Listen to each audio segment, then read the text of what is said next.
የእግዚአብሔር ሰላም በያላችሁበት ለሁላችሁ ይሁን።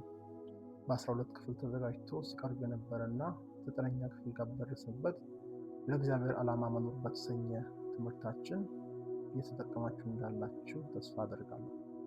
በተለይ በ8ኛ ክፍል ትምህርታችን ላይ የምንኖረው ህይወት ራሱ እግዚአብሔር በህይወታችን ያሰበውንና ልንኖር የፈለገውን መሆኑን የምናጣራበትን 7 ምልክቶች ካየን በኋላ እነዚህ 7 ምልክቶች አንዳንድ ጊዜ ደግሞ በህይወታችን እንዳይታዩ የሚያደርጉ በዙሪያችን ሊከሰቱ የሚችሉ 4 ምልክቶችን በክፍል 9 አይተን ነበረ።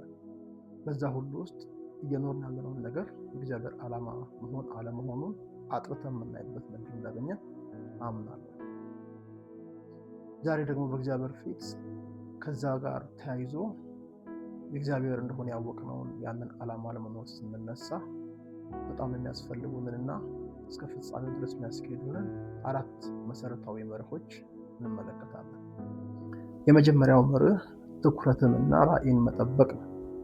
ብዙ ጊዜ የሚገጥሙን ነገሮችና በህይወታችን ውስጥ የሚያልፉ አንዳንድ ጊዜያት አይኖቻችንን ከራዕያችን ላይ እንድናነሳና እግዚአብሔር በህይወታችን ላይ ያስቀመጠውን ነገር እንድንተው ሊገፋፉን የሚችሉ ናቸው። ስለዚህ አንደኛው መሰረታዊ መርህ በእግዚአብሔር ፊት ራዕይንና ዓላማን ደግሞ ትኩረትን መጠበቅ ነው። ከዚህ ጋር ተያይዞ ዕብራውያን ምዕራፍ 12 ቁጥር 1 እና 2 ላይ የእግዚአብሔር ቃል እንዲህ ይላል፣ እንግዲህ እነዚህን የሚያህሉ ምስክሮች እንደ ደመና በዙሪያችን ካሉን እኛ ደግሞ ሸክማችንን ሁሉ ቶሎ የሚከበንንም ኃጢአት አስወግደን በእምነት የእምነታችንን ራስና ፈጻሚውን ኢየሱስን ተመልክተን በፊታችን ያለውን ሩጫ በትዕግስት እንሩጥ። እርሱ ነውርን ንቆ በፊቱም ስላለው ደስታ በመስቀል ታግሶ በእግዚአብሔር ዙፋን ቀኝ ተቀምጧልና ይላል። ይህ ክፍል በዋናነት የሚናገረው ስለ ትኩረት ነው። የሚሮጥ ሩጫ አለ፣ የሚካሄድ ጉዞ አለ፣ የሚኖር ኑሮ፣ የምንለማመደው ህይወት አለ። ወደዚህ ምድር መተን በተለይ ጌታ ኢየሱስ ክርስቶስን እንደ ግል አዳኝ አድርገን የነፍሳችን ባለቤት እሱ ሆኖ ህይወት ካገኘን በኋላ ለእግዚአብሔር መኖር አማራጭ ያለው ምርጫ አይደለም። እግዚአብሔር አምላክ አስቀድሞ ያዘጋጀውን መልካሙን ነገር እንድናደርግ በክርስቶስ ዳግም እንደፈጠረን በኤፌሶን ምዕራፍ 2 ቁጥር 10 ላይ ይናገራል። እንግዲያውስ እንደዛ መኖር ካስፈለገ በትክክል የእግዚአብሔር ዓላማ መሆኑን አጣርተን የምንኖረው ኑሮ መኖር እጅግ በጣም አስፈላጊ ከሆኑ መሰረታዊ መርሆች መካከል አንዱ ራዕይና ትኩረትን መግራት መጠበቅ ነው። ይህ ክፍል ሲናገር በዙሪያችን እንደ ደመና ያሉ በርካታ ምስክሮች አሉ ይላል። ይህን የሚያክሉ ካለ ቀድሞ ባለው 11ኛ ምዕራፍ ላይ የተጻፉ ሄኖክ፣ አብርሃም፣ ዳንኤል፣ ጌዲዮን፣ አቤል ጭምር በተጻፉበት ክፍል ላይ የተጠቀሱትን የእምነት አባቶችን መመልከት እንችላለን። በህይወታቸው ዘመን ለእግዚአብሔር ለመኖር ሲነሱ ትኩረታቸውን ከእግዚአብሔር ነገር ላይ የሚያነሳ ብዙ ነገር ገጥሟቸው ነበር። እነ ኖህ ለረጅም ዘመን መርከብ ሲሰሩ የውሃ ምልክትና የዝናብ ምልክት አልነበረም ነበር። ሰዎች ሊሳለቁባቸው እንደሚችሉ ምንም ጥርጥር የለውም።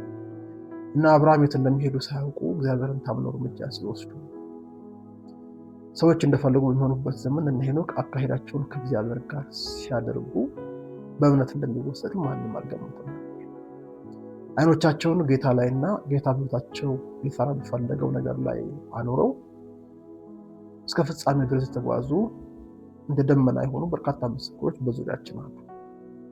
ለደመና ያሉ በዙሪያችን አሉ የሚለውን ሀሳብ ብዙ ባልሄድበትም በትክክል በዚህ ጎዳና አልፈው ትኩረታቸውን በጌታና ጌታ በሰጣቸው ራዕይ ላይ አድርገው እግዚአብሔርን ፍቃድ ኖረው ያለፉ በርካታ ሰዎች በዙሪያችን አሉ ነው የሚለው። እንደዛ ካሉ ያሉትን እኚህን በርካታ ምስክሮች ላይ ተመስርተን በህይወታችን አንድ ነገር ልንማር ይገባል።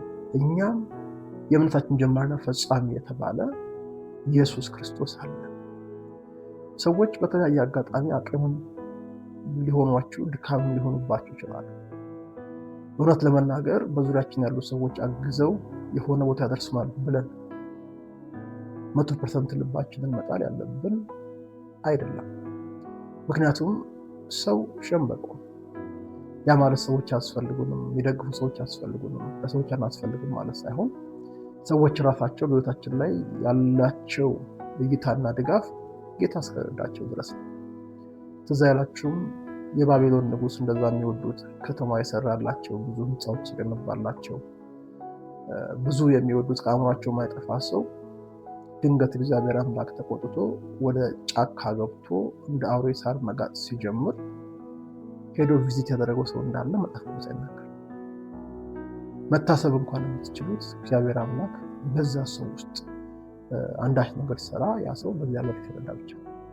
የምታምኑት ሊከዷችሁ፣ የምትደገፉበት ሊጥላችሁ፣ ተስፋ የምታደርጉት ተስፋችሁን ሊያጨልም አይለወጥም ብላችሁ ያስባችሁ ሰው ሊለወጥ ይችላል። ይህና እናንተ በእምነት ጉዟችን ውስጥ የማይለወጥ ለዘላለም የጸና ብርቱ መልሕቅና ምርኩዝ የሚሆነን አንድ አለ። ጌታ ኢየሱስ ክርስቶስ ይባላል። ከዛ ውጭ የሆነው አያስፈልግም የሚል እንዳልሆነ አሁንም በደንብ አድርጌ ላስምበት ፈልጋለሁ። ብቻችንም መሆን አንችልም። ወንድሞች በህብረት ቢሆኑ መልካም ነው ተብሎ ጽፏል። አብረን ነው የምንሰራ፣ አብረን ነው የምናገለግለው። የአንድ መንግስት ሰራተኞች ነን። ሰዎች ያስፈልጉናል። ግን የእምነታችን ጅማሬና ፍጻሜ ልናተኩርበትና ልንደግፍበት የምንችል የማያጠራጥር አንድ አለ። ኢየሱስ ክርስቶስ ይባላል። ምክንያቱም እሱ ከዚህ ቀደም እንደነበሩት በዙሪያችን እንዳሉ ደመና እንደተባሉት ብቻ ሳይሆን ከፊት ያለውን ደስታ አስቀድሞ ተመልክቶ ደግሞም ስለዛ ደግሞ ያስከፍለውን ዋጋ ከፍሎ ነውርን ንቆ በአብ ቀኝ እንደተቀመጠ ይናገራል። እኛም እንደዚሁ በፊት ለፊታችን ላይ እግዚአብሔር አስቀመጠው አንድ ነገር አለ። ያንን ነገር ተመልክተን ከዛ ነገር አንጻር ነውር የሚሆነውን ነገር ንቀን እግዚአብሔርን ታምነን ልክ እንደ እምነታችን ጀማሪና ፈጻሚ ነጋችንንና እግዚአብሔር አምላክ በእኛ አልፎ ነገር ሲያይ የሚያየውን ነገር ተመልክተን መሄድ እንድንችል ትኩረታችንና ራዕያችን መጠበቅ አለበት። ያኔ ትኩረታችንን ከዛ ላይ ለማንሳት የሚደረገውን ሰልፍ በቀላሉ ድል ስለምንነሳ ህይወታችን ያተኮረበት ቦታ ላይ ሊገባ ይችላል። አንደኛው መርህ ነው። ሁለተኛው መርህ በእግዚአብሔር ፊት ትኩረታችንንና ራዕያችንን ከጠበቅን በኋላ እጅግ በጣም አስፈላጊው መርህ በመለኮታዊ ቅባትና በእግዚአብሔር መንፈስ አሰራር ዘውትር እየታደሱ መሄድ ነው። ምክንያቱም የሰው ህይወት በተለያየ ምክንያት ሊደክም ይችላል። ፈጽሞ አልደክምም ብለን በእግዚአብሔር ፊት መናገር ፈጽሞ አንችልም። ድካም በህይወታችን ላይ ሀብትን ሊያደርግ ይችላል። ግን ድካም በህይወታችን ላይ ሲመጣ የሚታዩ ምልክቶች የድካም ላይ መስሉ ይችላሉ። ለዚህ ነው ኢሳይያስ 40 ላይ ያዕቆብ በእግዚአብሔር ላይ ሲያጉረመርም ራሱ እንደደከመ ከማሰብ ይልቅ እግዚአብሔር እንደተወው ነው ያሰበው። መንገዴ ከእግዚአብሔር ተሰውራለች፣ ፍርዴም ከሱ አልፋለች። የሚሄድበትን መንገድ የማልፍበትን ስቃይ የምጓዝበትን ጉዞ ሰዎች ፍጹም ምላሽ ስመለከት ይህንን እግዚአብሔር እያየ አይደለም። ስለዚህ ችግሩ ያለው እግዚአብሔር ለማየት ጋር ነው የሚመስል አይነት አቋም ነው። መንገዴ ከእግዚአብሔር ተሰውራለች ብቻ ሳይሆን ደግሞ ፍርዴ ከአምላክ ያልፋለች ሲል በዚህ ጉዳይ ላይ እግዚአብሔር ሊፈርድልኝ ከሚችልበት አቅም በላይ ሆኗል የሚመስል ወይም እግዚአብሔር ሊፈርድልኝ አይችልም በዚህ ነገር ከዚህ በኋላ የሚመስል ሀሳብ ያነሳ። አሁን እሱ እየመሰለ ያለው ነገር ሲከብደው ነገሩ አልለወጥ ሲል ፍርድ እንዳላገኘው ሲሰማው የእሱ ድካም ያመጣው ፊሊንግ ሀሳብ ከመሆኑ ይልቅ በእግዚአብሔር ሳይድ ያለ ችግር እንደሆነ አድርጎ አሰበ። ከዛ በኋላ እግዚአብሔር መጣና ያዕቆብ ያለው ስለምን እንዴት እናገራለህ? መንገዴ ከእግዚአብሔር ተሰውራለች፣ ፍርዴ ከሱ አልፋለች ስለምን ትላለህ? እግዚአብሔር የምድር ዳርቻ ፈጣሪ አይደለም? ያንተ መንገድ መላው ዓለም መንገድ በሱ እይታ ስለሆነ ብላቴኖች ይደክማሉ። ድካም በእግዚአብሔር ዘንድ እውቅና አለው። መቀጠል የለበትም እንጂ ስንደክም የሌለ ነገር ተፈጠረ አስበን ከትኩረታችን ላይ ዲስትራክት መሆን የለብንም። ይደክማሉ አለ እግዚአብሔር።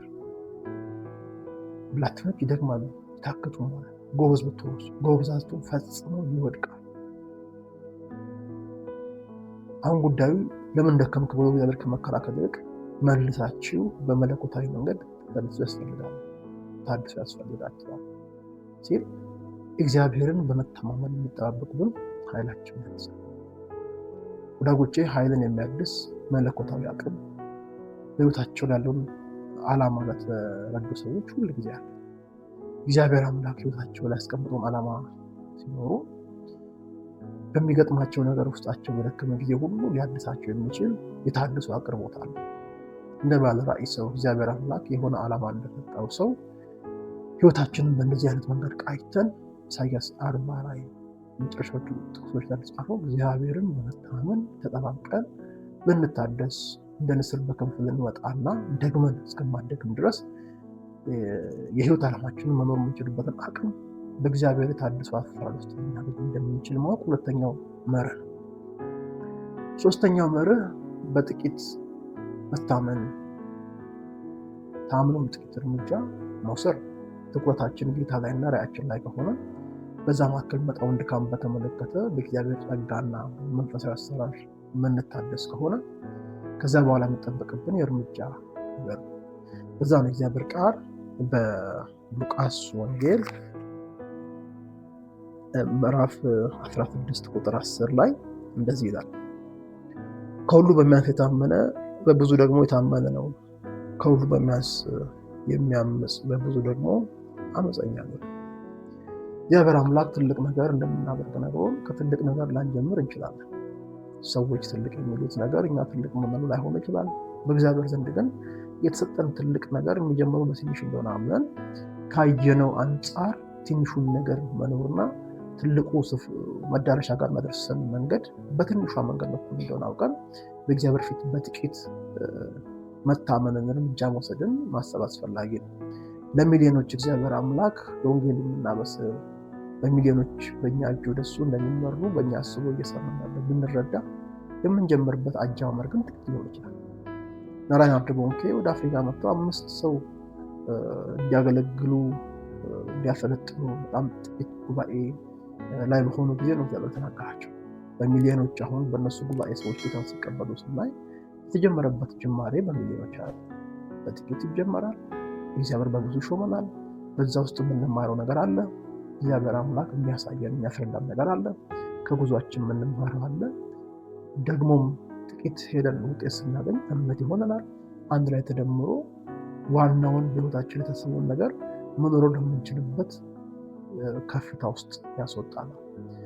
ስለዚህ ሶስተኛው እርምጃ በእግዚአብሔር ፊት ትንሽ እርምጃዎችን መውሰድ ራስን ማስለመድ ነው።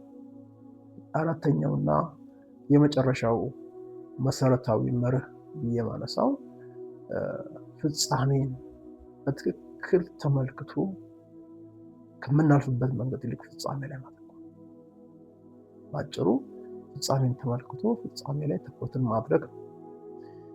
በእግዚአብሔር ፊት ዓላማ መሆኑን ከተረዳን በኋላ በሕይወታችን ላይ የሚያልፉ ነገሮች አቴንሽናችንን ዲስትራክት እንዳያደርጉ በእግዚአብሔር ፊት ፎከስ ማድረግ ያለብን በተሰጠን ዓላማና በጌታ ላይ እንደሆነ ካየን በኋላ በዛ ጎዳና ደግሞ ስንጓዝ ፍጻሜያችንን ከማየታችን በፊት ውስጣችን እየታደሰ በጥቂት የታመን ከሄድ ያን ስናደርግ ስቲል አቅም የሆነን ትልቅ መርህ ፍጻሜያችን። ለዛ ነው ጳውሎስ ለጢሞቴዎስ በጻፈበት መልእክት ላይ አንድ ነገር ተናገረ።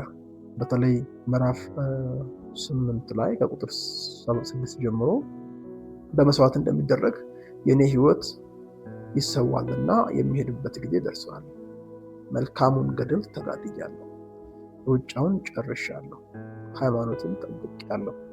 ወደፊት የጽድቅ አክሊል ተዘጋጅቶልኛል።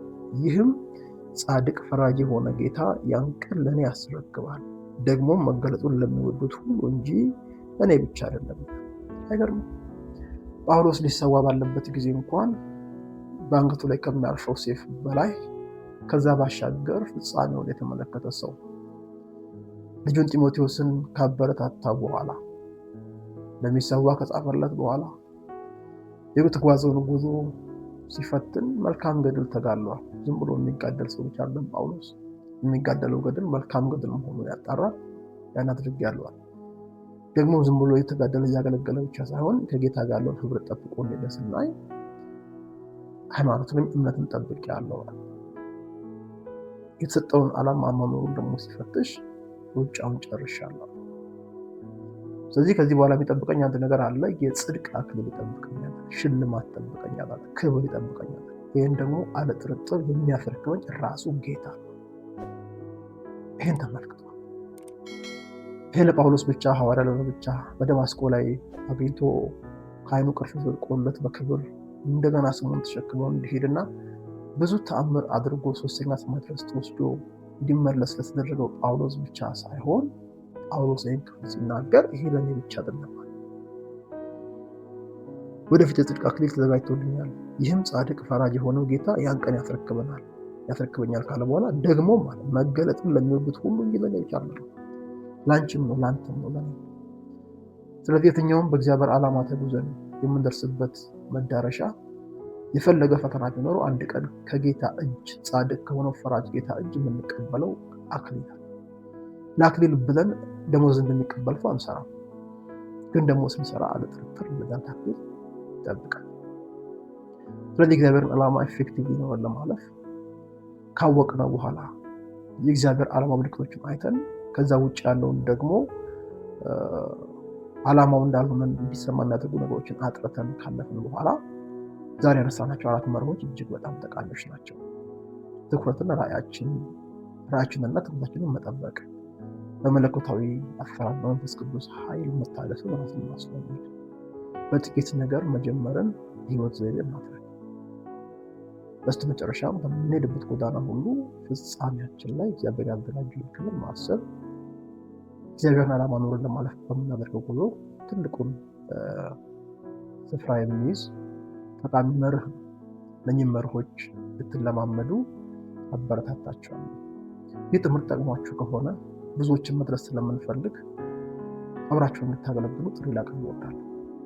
በመጀመሪያ ደረጃ እስካሁን ድረስ የምትመለከቱን ሰብስክራይብ ሳታደርጉ ከሆነ ሰብስክራይብ እንድታደርጉ አደራላለሁ።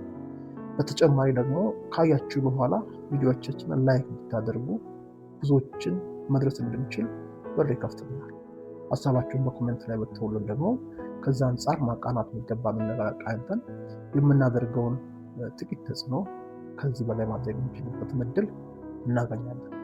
ደግሞ ለምታውቁት ሁሉም ሰው ይጠቅማችኋልና ይህን ትምህርት ሼር ብታደርጉ የበለጠ ብዙዎችን ደርሰን እግዚአብሔርን ቃል ልናካፍል የምንችልበትን እድል ይፈጥርናል። ስለምትታዘዙ ጌታ ዘመናችሁን ይባርክ። ቀጣይ ባለው ክፍል እስክንገናኝ ሻሎም።